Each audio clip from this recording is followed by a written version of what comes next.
Oh, hello everyone! Welcome to another episode of the Monster Report, a show highlighting those entertaining creatures of film history. I'm your host, Nick Adam Poling, doing a solo review today. Love the kids, they do a great job, but again, sometimes I need to do a solo review, and today we have this Target, I assume exclusive, of the Godzilla 1954. Some of you guys have seen this out there. Really excited to have gotten this. Had to go kind of far and wide. Actually, my wife had to kind of go far and wide to find this, and it wasn't even in the section it was belonging to. It was actually in the Lego section. Imagine that. Doesn't really belong there, but we got it here on the Monster Report. So today we'll be unboxing the TOHO series, Godzilla 1954 from Target. Today is Box Day.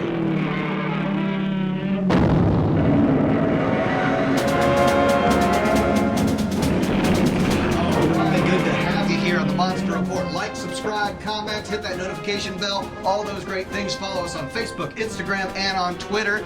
Search for the Monster Report, you'll find us, and follow us, all those great things, so that you can see all the great videos that we have. We do box days, of course, figure reviews like this one. We also do trailers, we do interviews, live stream discussions, video essays, all sorts of things, and there's a lot of great kaiju content creators out there other than this one. But this channel has ballooned up to over 92,000 subscribers thanks to you all out there. So all that's out of the way, let's get into this figure. So here we go, the Playmates Godzilla 1954 TOHO series. Some of you may have seen this out there, some of you have been still looking for this out there, and I'm so glad that we did end up finding it, whether it was in the Lego section or in the collectible section like it belonged. I do see a lot of the 2004 Final Wars Godzilla, and have seen some other of the Playmates figures, you know, and some Super 7 figures that are hanging out there, but, you know, this one was kind of hard to find, and you go online and you see that they have them in stock. Of course, the one just down the road from me never had them in stock. That's the one that needed to. They got me as a market, right? And maybe they were selling out. That was Muncie, Indiana, but they'll probably get them in now that I bought this one, you know, 75 miles away from where I live.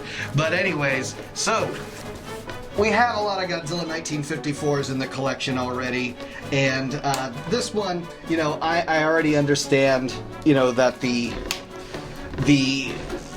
idea that it's Playmates, just like the other Playmates, it's not going to be up to the quality of the X+. We also have NECA, we have SH Monster Arts, we have a lot of 54s in the collection, but this one, I'm already glad I got it just for the scale alone.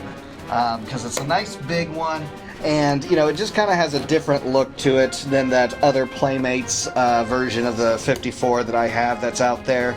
You know, again, that wasn't a bad figure, but wanted to see what this guy was all about. Seen a lot of people collecting him, seen a lot of people doing reviews on him, and that is awesome.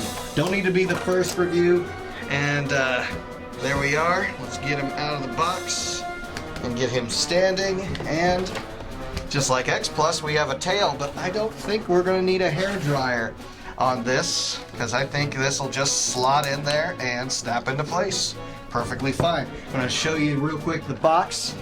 This is great because we have some awesome artwork on the back there. TOHO series Godzilla 1954, but as you probably already have guessed and have already seen, that we don't have the Godzilla 54 depicted here.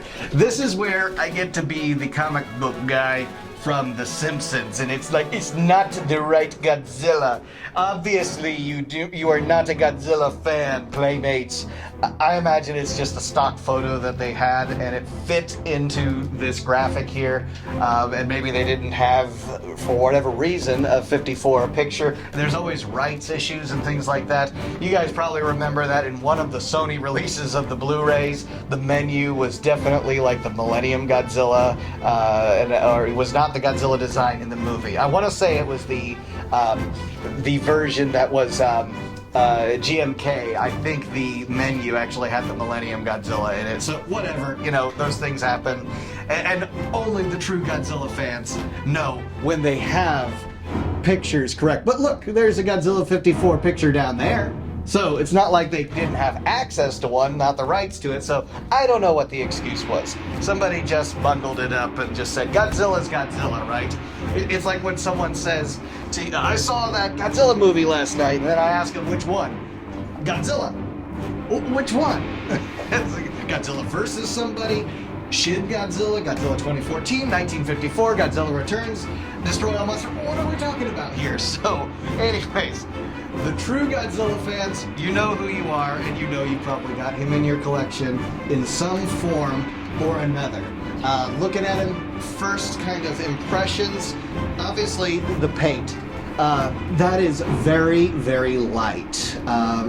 Godzilla is depicted charcoal. Of course, it is a black and white movie, so if we were able to see the suit the way it was, it would probably be like this, but I would imagine that it would have been painted much darker just because of how it actually looks on screen when it is all lit up. Of course, it is lit up at night, so who knows? Hard telling. But again, very, very light. The dorsal fins are extraordinarily light. So very, very light gray on them, but they at least did differentiate the dorsal fins from the rest of the body. We have just this, darker gray here. But it does have that charcoal design, and a lot of times people say, green Godzilla. He wasn't green until the year 2000, okay? So he was always, in the posters, yeah, they show him as green, but never actually on film. So paint out of the way, not a bad paint job. Of course, they always kind of show that these dorsal fins sure look like the whole row of them are another piece that are probably just tacked on, glued into place, which is, the inexpensive way of doing things. Of course, if you're the high-end collector, you're going to see a lot less seams in the figure. So the seams are very visible. It is what it is. Of course, seams always happen with articulation. So let's take a look at some articulation. So starting from the bottom up, we have foot articulation. They move side to side, but they do not arc. And the legs move up and down. Kind of an interesting way that they've depicted the legs, and they put the legs with their seam as they are. They're not kind of far out legs. I've seen where the legs are actually really far out from the body. And of course, Godzilla has the giant hips anyways. They always try to make the suit much bigger, and even the little guy that's inside of there, carrying around a 200-pound suit, they still give them the thunder thighs. Let's go down the tail. So one point of articulation on the tail, where we attached it, of course, very easily attached it. We've got arm movement, and we've got head movement. And it's very strange. I looked at this just as it was boxed there, and as you can see, there is a seam right there on the jaw, almost like it would have been a hinged jaw.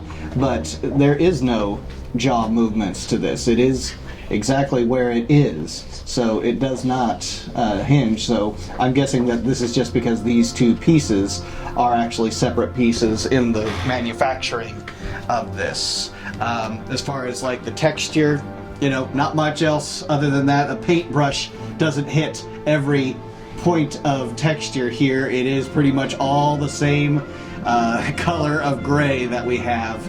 Of course, if they, did have to have a paintbrush hit every bit of Godzilla's texture, that would be a much more pricey figure. Face looks pretty good there. Let's see if we can't get a decent close-up. I'll, of course, get some other shots as I can with the gimbal when I can. So, not bad there. Looking pretty good. So, other things about this, of course, it has the seam down the middle of the chest, as we always kind of, know Godzilla to look like. He has that lizard look down the middle of the chest, and that's depicted correctly. Again, not much change in the paint. They did not do much more with the teeth other than just give them a nice white sheen in there. If I can get a decent shot of the teeth. Yep, just plain old white. Eyes, not much color in them. It's just black and white. And funny thing, looking at this figure head on, doesn't look the greatest, because his eyes, the way that they are actually painted in there, don't really work well. Some of the times you see Godzilla when he doesn't have the eyeballs that move, actually have some movement, or they're not peering straight on to you, straight on when you're looking at him straight on like this. He is depicted very well, though, sideways in this profile kind of shot. And so that eye actually kind of works well if you depict him, if you put him on the shelf looking like this. And that's not bad, actually. That's a pretty good look for him. But again, when you're straight on like that, the eyes don't look exactly correct. Now, you know, lizard eyes and all this, you know, who knows what a giant monster would look like with big giant, you know, eyes and all that. Not some great quality control going on here, where the arm actually rubs. It seems like the seam down there starts to lose some paint. You know, not a terrible big deal. Of course, if you keep the arm like that, you will not see that, but as soon as you lift it up like that, you're going to see that. Not a big fan of the claws. They're very stubby looking fingers that he has. His claws are, you know, I don't expect them to be, you know, crazy long or anything, but longer than this. And the claws longer than this. I just had a monster run across the screen. Did everyone see that? A tiny little child monster, and gives away the effect, because I have my kids here helping me film this, but they don't understand that you don't walk in front of the camera, right? So, anyways, Ellie, why don't you walk in front of the camera so everyone can see that you're getting lunch. I don't starve you. Go ahead. Oh, okay, it's for Elliot. Gotcha.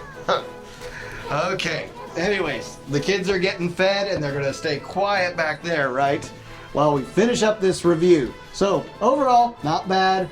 It's very inexpensive to purchase this. I forget how much it was. You know, it's like $30, you know, at Target. So not bad for what it is. They did give Godzilla his ears, like you see in the film, and his eyebrow ridges that you have there. Nose looks correct. The face definitely looks correct. You see a lot of 54s out there that the head is just not, there's just something off about it, and the 54 suit is so iconic that Godzilla fans, of course, all are experts in it, of course, so we can pick out those small, minute details when they get them wrong. And when they get them wrong, they especially get them wrong.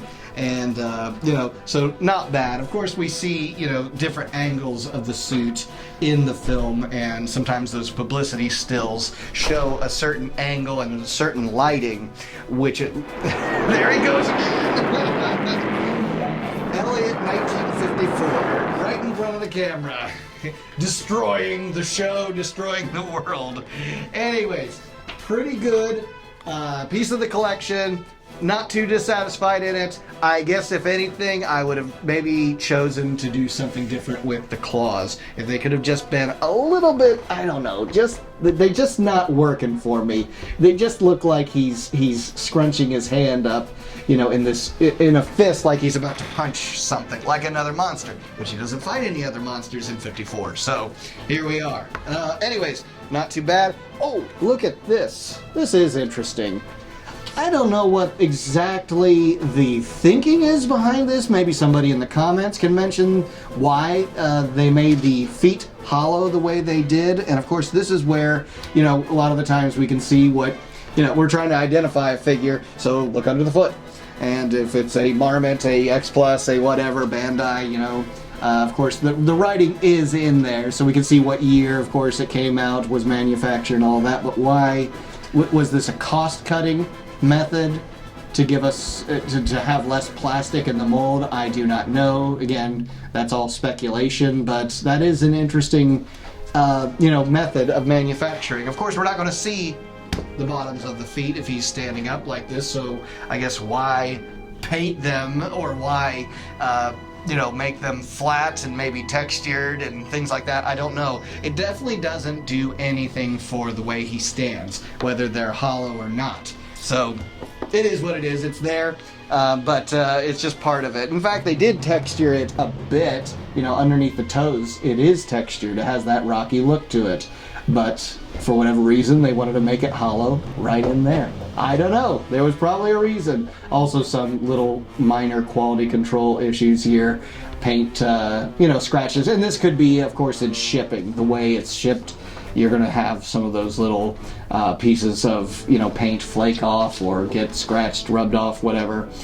Just because the way, it gets handled and moved around. Of course, this one wasn't even in the right section, so who knows what kind of journey he had before he ended up on the shelf. So, here we are at the end of this episode. Thank you so much for viewing and listening to me ramble on about this figure. It's going to look good in the collection. Definitely when we get that office all built and we can light up the collection and take you through a little tour. So, for me, Nick Adam Pulling, this has been another episode of Box Day here on the Monster Report. Like, subscribe, comment, all of those great things, and we will catch you next time.